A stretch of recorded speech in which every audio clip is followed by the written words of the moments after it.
ভোলুকে মারার পর ডাইনি নিজের নতুন ঘরে বেশ আয়েসে থাকতে লাগে। এবার তাকে বিরক্ত করার জন্য কেউ ছিল না। যেই মজদুররা ঘর বানিয়েছিল তারা ডাইনির হাত থেকে বেঁচে জঙ্গলে পালিয়ে যায়। তাদের মধ্যে একজন হীরা ছিল। হীরা বৃদ্ধ ছিল। ও জঙ্গল থেকে বেরিয়ে নিজের ঘরে ফিরে যায়। হীরার ছেলে অনেক লোভী ছিল। হীরা বাড়ি পৌঁছে যখন নিজের বউ জ্যোতি আর ছেলে কিশনের সাথে খাবার খেতে থাকে। বাবা, তুমি তো জঙ্গলের বাড়ি বলছিলে, সেটা কি তৈরি হয়ে গেছে? বাবা, ওই বাড়ির নাম নিস না রে, মানুষ থাকতে পারবে না। কি মানে? ওই ঘরটা তো সেই ধনী বিল্ডার ভোলুর ছিল। সে তো এবার আরামে সেই ঘরে থাকবে। আমাদের কাছেও যদি ওইরকম ঘর থাকতো। পাগল হয়ে গেছো নাকি? আমি তো বললাম ওই বাড়ির নাম আমার সামনে তুমি নেবে না। কিন্তু বাবা কেন? কি আছে ওখানে? আরে বিল্ডার ভোলু মরে গেছে। ওর ওই বাড়িটা যেটা আমরা বানালাম না, ওখানে একটা ডাইনি থাকে। ও কাউকে আর থাকতে দেবে না, আর ভোলুকেও সেই মেরেছে। তুমিও না খুব মস্কার করো। হ্যাঁ, তুমি যে বলছিলে বিল্ডার মরে গেছে, সত্যি নাকি? একদম সত্যি। তার মানে ওই ঘর যেখানে এখন আর কেউ থাকে না, সেটা পুরো ফাঁকা? কি যে বলছিস? কোনো আজে বাজে ভাবনা চিন্তা নয় কিন্তু। আরে লোভ নয়, ওই লোভের কারণে বিল্ডার মরল। লোভ করা একদমই ঠিক নয়, বুঝলি? হ্যাঁ বাবা, বুঝে গেছি। আমি যাই, আমার একটা ইন্টারভিউ আছে। তাই নাকি? ভালো করে দিস কিন্তু বাবা। কিশন নিজের মা বাবার আশীর্বাদ নিয়ে ঘর থেকে বেরিয়ে যায়। ঘর থেকে বেরিয়ে ও নিজের দুটো বন্ধু হরি আর পূজাকে ডাকে। কি হলো কিশন, আমাদেরকে এখানে ডাকলে কেন? কিশন, সেই জায়গাটা কোনটা সেটা তো বলো। ভেবে নে আমরা পার্টির জন্য জায়গা খুঁজছিলাম, পেয়ে গেছি। কি? কোন জায়গা? ওটার জন্য কি আমার পয়সা দিতে হবে নাকি? আরে বল না। আরে বলতে দিলে বলবো তো। শোন, ওখানে কোনো টাকা দিতে হবে না। ওখানে সারা রাত মস্তি করব আমরা, কেউ কোনো কিছু বলবেও না। তোরা শুধু সবাইকে ইনভাইট করে দে। ওখানে খাবার জিনিসও কিন্তু নিয়ে আসবে, আর বাকি আমি সব কিছু সামলাবো। ঠিক আছে, তাহলে সন্ধ্যের সময় দেখা করি। তারপর কিশন নিজের ইন্টারভিউর জন্য চলে যায়, আর হরি আর পূজা পার্টির ব্যবস্থার জন্য।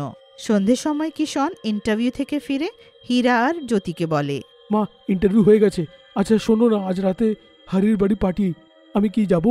সময় মতন বাড়ি ফিরিস যদি পারিস তো।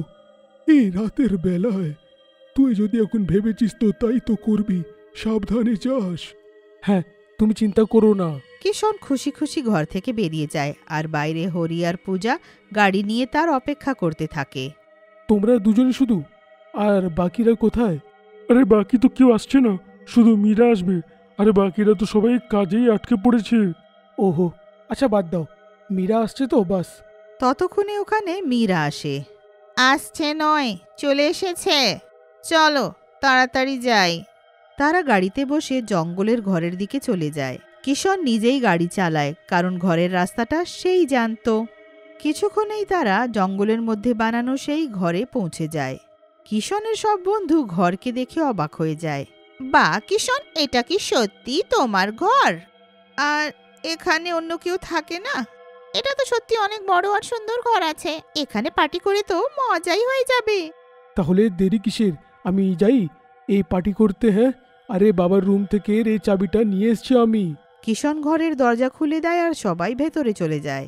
আরে মীরা, ভলিউমটা বাড়াও, পার্টি তো আরম্ভ হয়েই গেছে। মীরা জোরে গান বাজাতে লাগে আর সবাই মিলে নাচতে লাগে। এদিকে ডাইনি ঘরের বেডরুমে ঘুমাতে থাকে। এত জোরে গানের আওয়াজ শুনে তার ঘুম ভাঙে। এইটা কি হচ্ছে আমার ঘরে? এত জোরে গান কে বাজাচ্ছে? কার এত সাহস হলো? ডাইনি বেডরুম থেকে বেরিয়ে দৃশ্যটা দেখে অবাক হয়ে যায়। তার ঘরে চারজন জোরে গান বাজিয়ে পার্টি করছিল। ডাইনি চিৎকার করে বলে, তোমাদের এত সাহস? কে আছো তোমরা?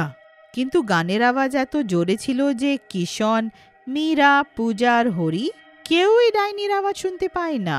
সবাই নাচতে ব্যস্ত ছিল। তখনই ডাইনি জাদু করে সেই স্পিকারসগুলো বন্ধ করে দেয় যেটা তারা বাজাচ্ছিল। এইটা দেখে সবাই থামে। আমি করেছি গান বন্ধ। তোমাদের এত সাহস? একে আমার ঘরে ঢুকে এসেছো, আর তার উপরে এত জোরে গান বাজিয়ে নাচছো? এইটা এইটা তো ডাইনি। কিশন, তুই তো আমাদেরকে বলিসনি যে এই ঘরটা একটা ডাইনির। পালাও পালাও! সবাই দরজার দিকে ছুটে যায়, কিন্তু ডাইনি দরজাটা বন্ধ করে দেয়। মনে হচ্ছে তুই পাগল হয়ে গেছিস। তুই আমার সাথে পার্টি করবি?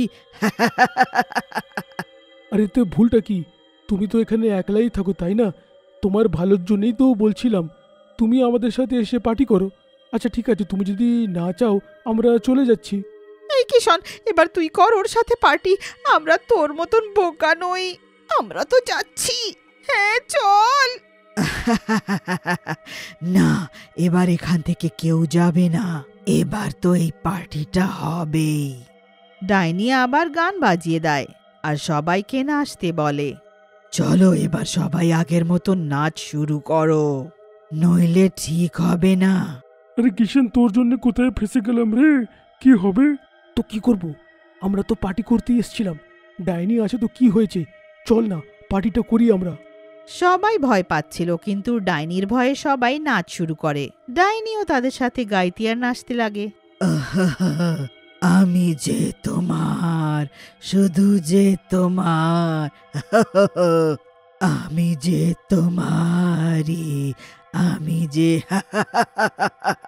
সবাই ভয় পেয়ে ডাইনির সাথে নাচতে থাকে। তখনই হঠাৎ ডাইনি কিষণকে মেরে খেয়ে ফেলে। হে ভগবান, এটা তুই কি করলি রে? আরে কি হলো? এখানে পার্টি চলছিল আর আমার খিদে পেল, তো এটাতে কি ভুল? আমি যে তোমার বন্ধুকে মেরে খেয়ে ফেললাম। তোমরাই তো আমার সাথে এখানে পার্টি করতে চেয়েছিলে। না, আমরা নয় কিষণ। আর এবার তুমি ওকেই মেরে দিয়েছো, তাই প্লিজ আমাদেরকে যেতে দাও, আমাদেরকে মাফ করে দাও। হ্যাঁ ডাইনিজি, প্লিজ আমাদেরকে ক্ষমা করে দাও, ছেড়ে দাও। আরে এক্ষুনি তো পার্টি আরম্ভ হলো, এখন কি করে যেতে দিই? এখন তো আমরা সারা রাত পার্টি করব, বুঝেছো? এবার নাচ শুরু করো, না হলে ভালো হবে না। সবাই আবার ডাইনির সাথে নাচতে শুরু করে। আরে এটা তো আমার ফেভারিট গান। 4টে বেজে গেল কিন্তু পার্টি বাকি আছে। তখনই মীরা নাচতে নাচতে পূজা আর হরির কাছে আসে আর তাদের কানে ফিসফিস করে। শোন হরি আর পূজা, মনে আছে আমরা সেই জুস রেখেছিলাম খাবারের জিনিসের সাথে? হ্যাঁ, তো ওটাতে কি হবে মীরা? পূজা, আমার কাছে ঘুমের ওষুধ আছে।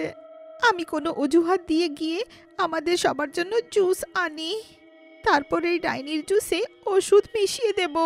হয়তো ওর উপরে ওটা কাজ করে, তারপর আমরা পালাতে পারি। সত্যি? তাহলে যা, আমরা একে এখানে আটকে রাখছি।